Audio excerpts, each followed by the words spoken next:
Oke ya, terima kasih. Ini ada pertanyaan dari Mbak ya. Ini yang pertama, bagaimana cara mempromosikan akun YouTube lebih efektif dengan jangkauan luas?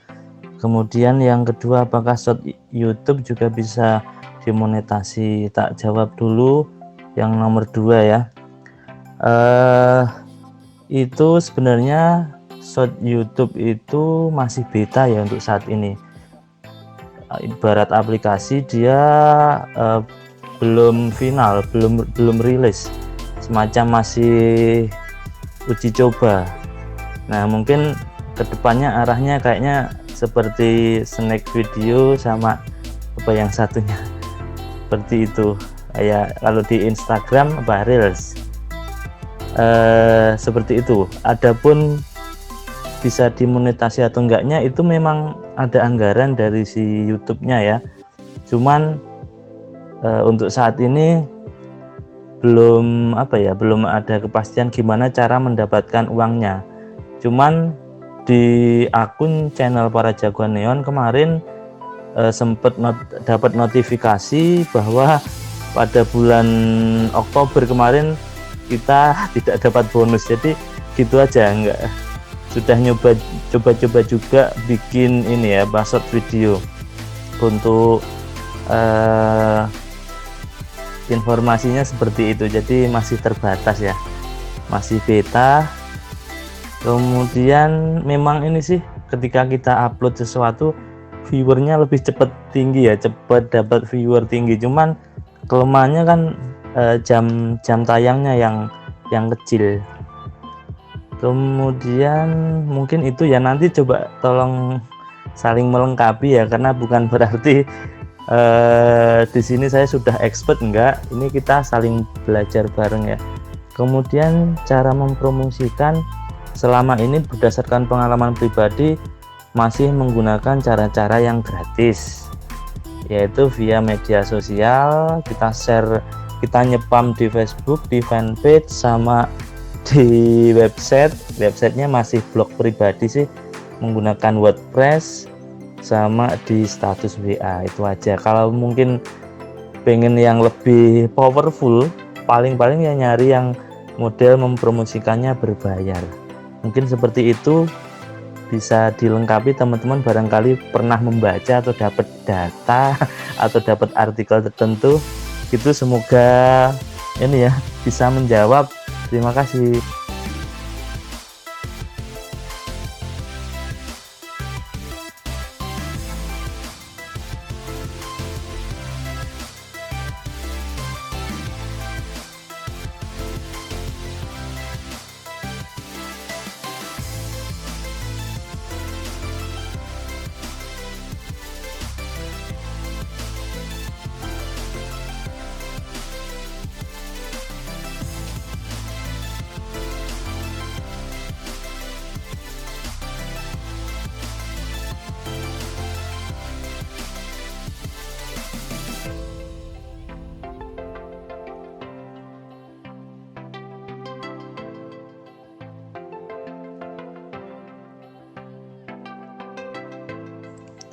Ya, oke.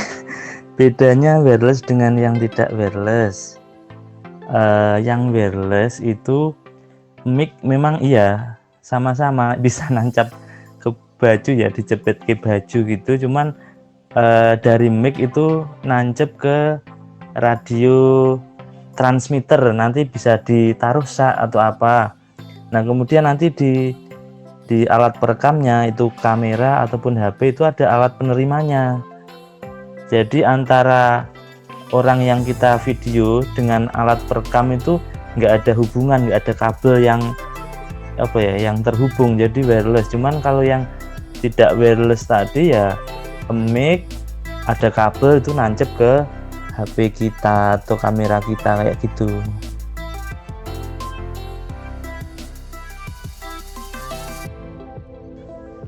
Gini untuk biar tambah jelas ya, misal harus studi kasus ya, misal kita lagi ngerekam ceritanya, kita membuat video, kontennya itu orang yang kita rekam itu berjalan cepet. Nah otomatis kita butuh wireless. Nek nggak pakai wireless kan kegeret. Misal yang orang kita video lari, kita nggak ikut lari ya tarik-tarikan kabel nanti seperti itu. Kalau wireless kan loss. Seperti itu ceritanya. Terima kasih.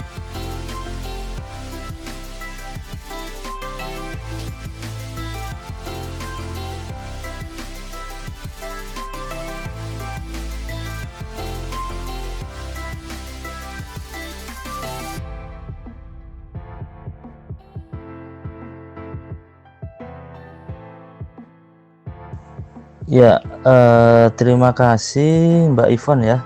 Ini pertanyaan dari Mbak Nita. Satu, bagaimana cara memilih musik namun tidak kena copyright atau sejenisnya? Yang jelas, teman-teman khususnya Mbak Nita harus menggunakan musik yang sudah disediakan oleh pihak YouTube, yaitu audio library.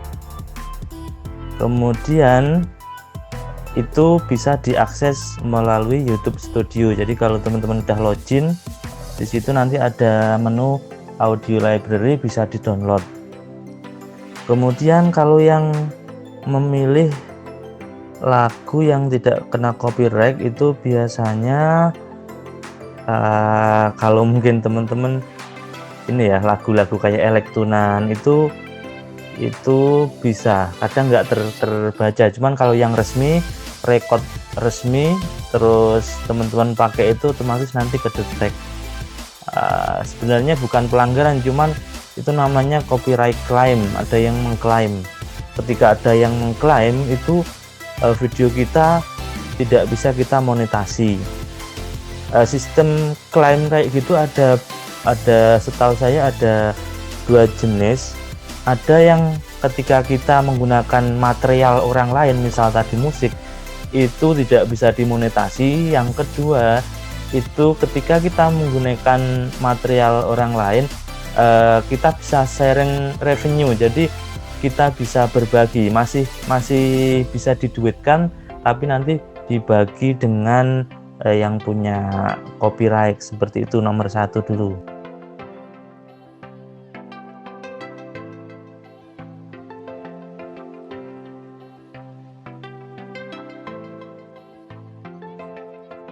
Ya, nomor dua itu ya, kalau editing yang praktis gitu ya, apa ya, mungkin di HP saya kurang begitu paham. Mungkin teman-teman yang ada di grup ini bisa sharing aplikasi yang gampang digunakan ya. Begitu, saya tunggu ini teman-teman yang lain boleh menambah gitu. Mbak Ivon, jawaban sementara.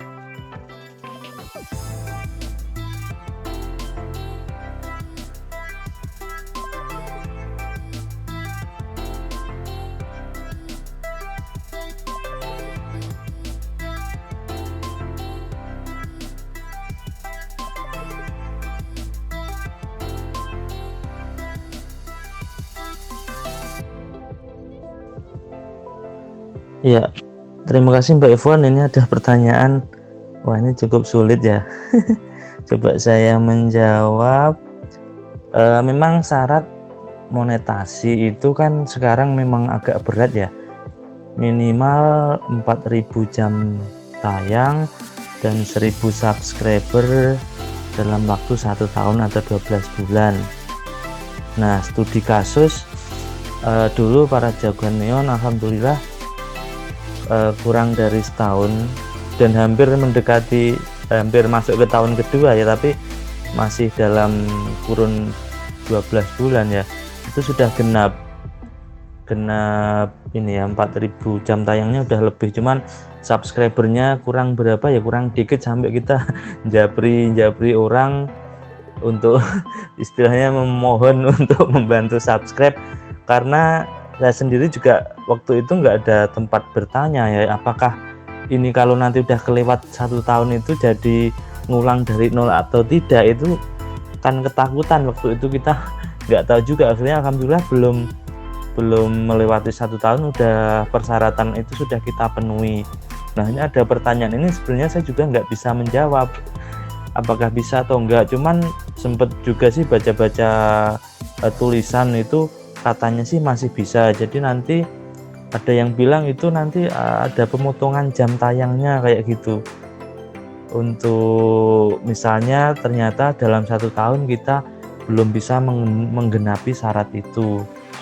Pada informasi yang ini ya, support Google itu, support YouTube itu juga saya belum menemukan informasi apa efek atau dampak ketika lebih dari 1 tahun kita belum bisa mengumpulkan 1000 subscriber dan 4000 jam tayang.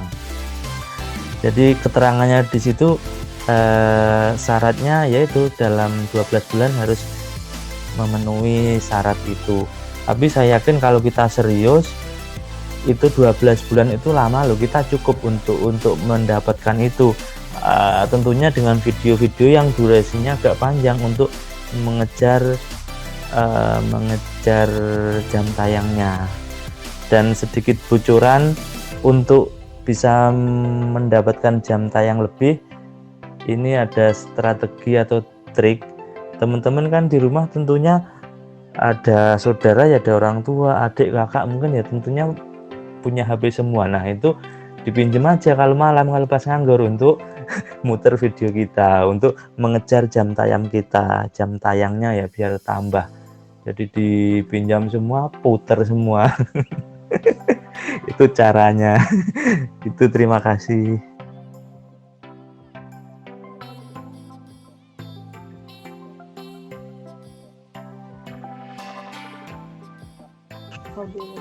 Oke, pertanyaan dari Mas Isan ya. Backsound yang digunakan selain yang sudah di-share dalam kurung copyright, apakah kita bisa menggunakan lagu atau musik selain yang copyright biar tidak kena teguran? Oh iya, ini kayaknya mirip tadi ya yang atas ya. Mungkin kalau kurang pas boleh di ini ya direvisi atau dikoreksi ya.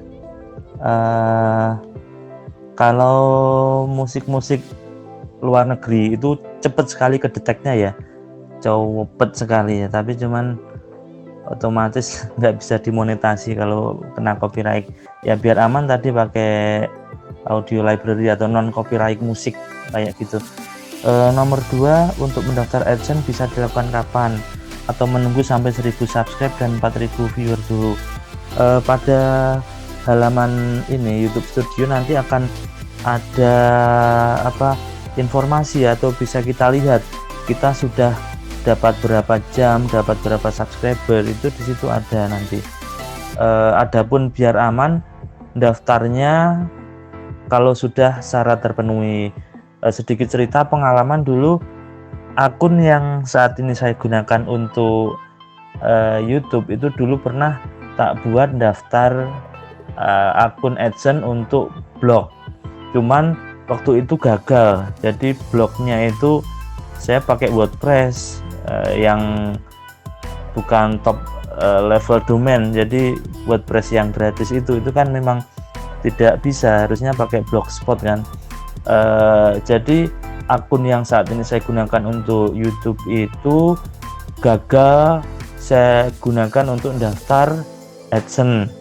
Nah, pas saya sudah memenuhi syarat untuk daftar AdSense, saya waktu sempat bingung, sempat panik juga, kenapa kok tak masukin emailnya tidak mau. Ternyata begini kata kuncinya, ketika sebuah email pernah kita gunakan untuk daftar AdSense tapi gagal, itu tidak bisa digunakan yang lain, maka kita harus membuat atau pakai email yang lain kayak gitu biar aman. Nanti aja kalau sudah syarat terpenuhi kita daftar, cepet kok prosesnya gitu. Terima kasih.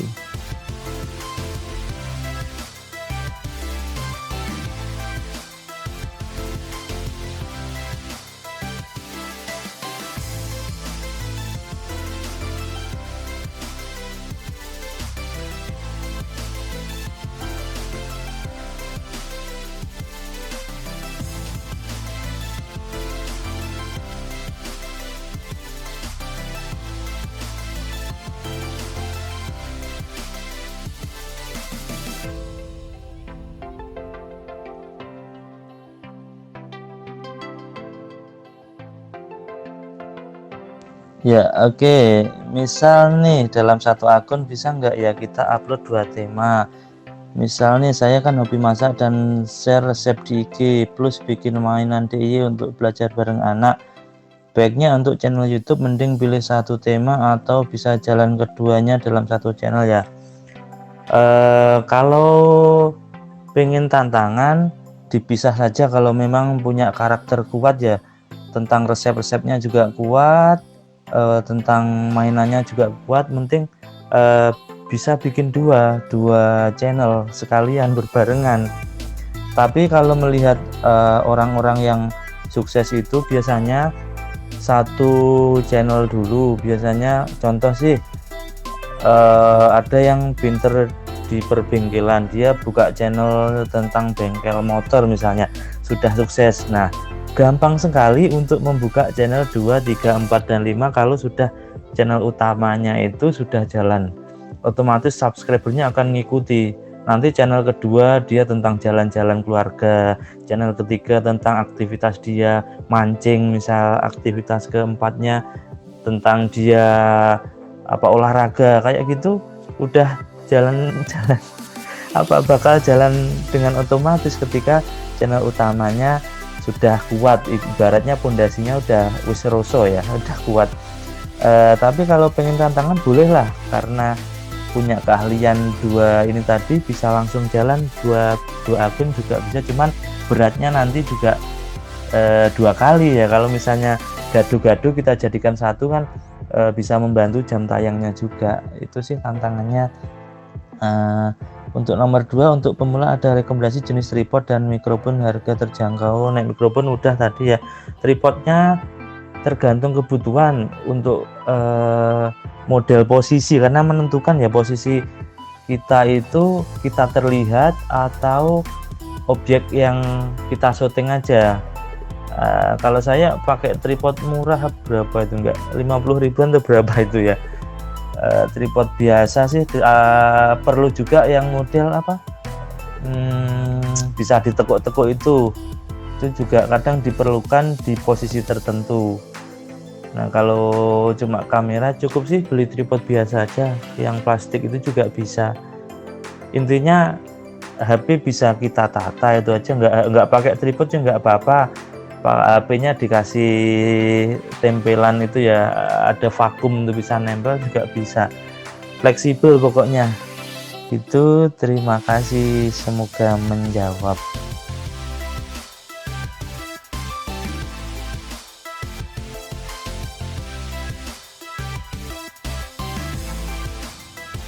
Ya, oke, ini pertanyaan dari Mbak Adis.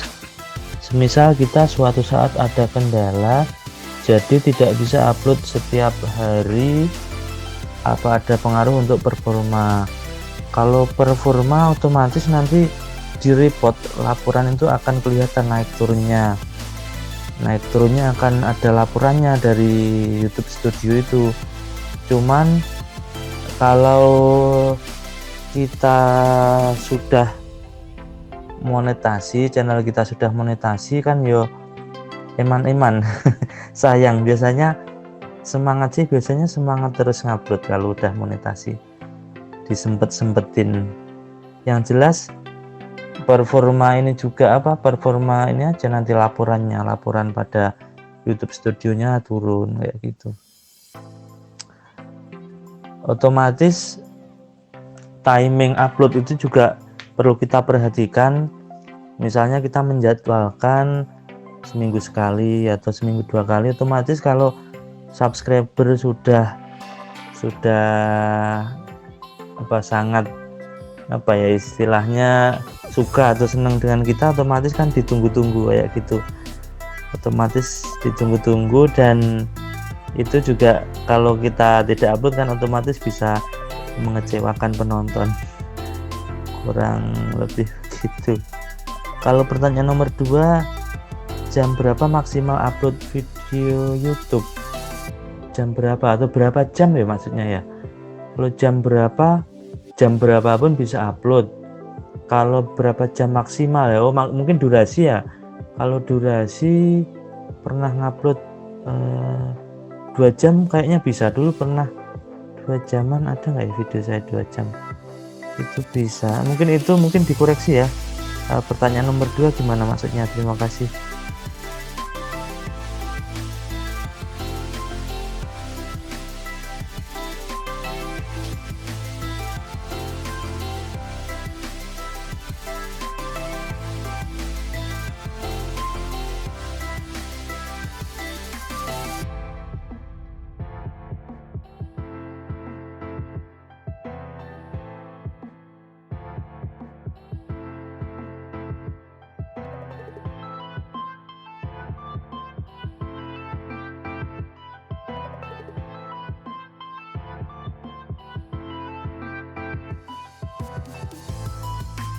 Ya, bagaimana pemilihan kata yang tepat dalam judul video yang kita upload?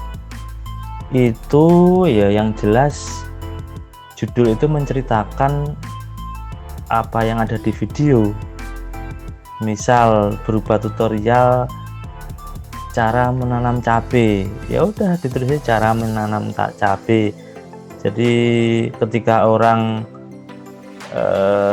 terus bisa juga ditambah cabai itu jenis tumbuhan apa, misal cara menanam cabai, misal menggunakan apa yang pakai itu media tanam itu, nah seperti itu. Kalau masalah indeks itu memang proses indexing itu butuh waktu, apalagi pesaing kita tidak sedikit, banyak orang, otomatis orang-orang terdahulu yang sudah upload video otomatis akan peringkatnya akan di atas sendiri kayak gitu. Kita harus itu tadi, selain mengisi judul, deskripsi kita isi supaya untuk menjaring, sama tag, nah, tagnya juga diisi juga kayak gitu. Kalau cara cepatnya BIM salah BIM nggak bisa, karena proses indexing itu butuh waktu, sementara pesaing kita juga banyak. Kalau nggak salah, kalau belum update ya, pengguna YouTube aktif di dunia itu 1,8 miliar. Bayangkan sebanyak itu pesaing kita. Gitu kurang lebih. Nanti sambil jalan, caranya adalah intip video tetangga, intip judul yang lagi tinggi itu apa. Misalnya kita searching cara membuat tahu, cara memasak telur, misalnya kayak gitu, ngintip, nanti tinggal kita modif dikit untuk judul yang akan kita gunakan gitu. Terima kasih.